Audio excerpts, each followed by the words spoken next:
trzeba już dwóch nawet, prawda, tylko jednego. Pięknie poprosimy o wieniec. Wieniec, kołak, nie wiem czy kołak trafił już w ręce Doroty. Piękne stroje, pięknie przywdziani rolnicy i dane osoby towarzyszące. Tuż za potrzebę wjeżdża już Załakowo.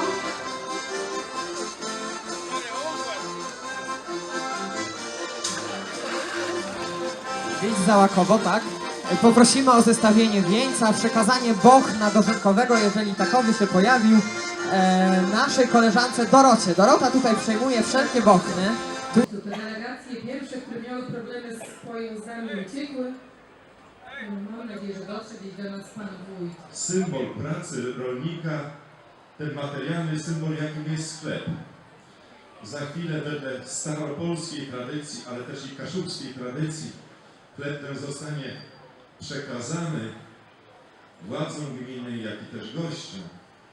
Drodzy Państwo, ale te dożynki to jest święto wyjątkowe.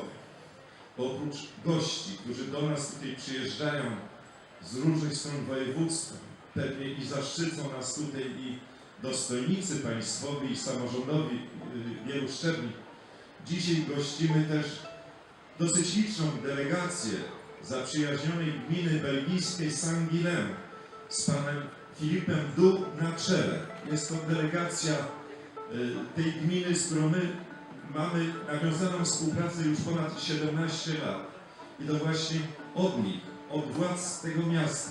Filip, proszę bardzo, tutaj idzie sam szef delegacji belgijskiej. Powitajmy tego mieszkańca zacnego, co można w pierwszym rzędzie, po to, żeby było zadowolenie ludzi.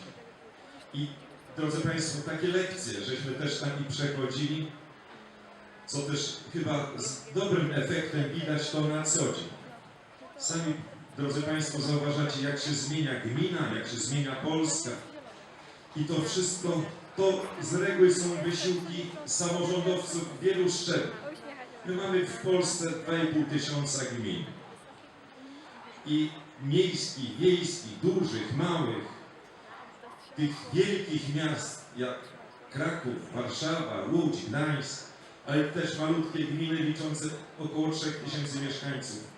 I wszędzie, drodzy Państwo, dzieje się wielkie dobro. Do tej pory tak bywało. A dzisiaj, Szanowni Państwo, jest czas świętowania. Po ciężkiej, wytężonej pracy nasi ludzie lubią się zabawić i lubią się radować, lubią się cieszyć. Życzę Wam, Szanowni Państwo, żeby tego dzisiejszego dnia zostawić za sobą rozmyślania o trudzie, o wysiłku, bo każdy z Was włożył swoją pracę w to, żebyśmy mieli pod dostatkiem, drodzy Państwo, chleba na kolejny rok.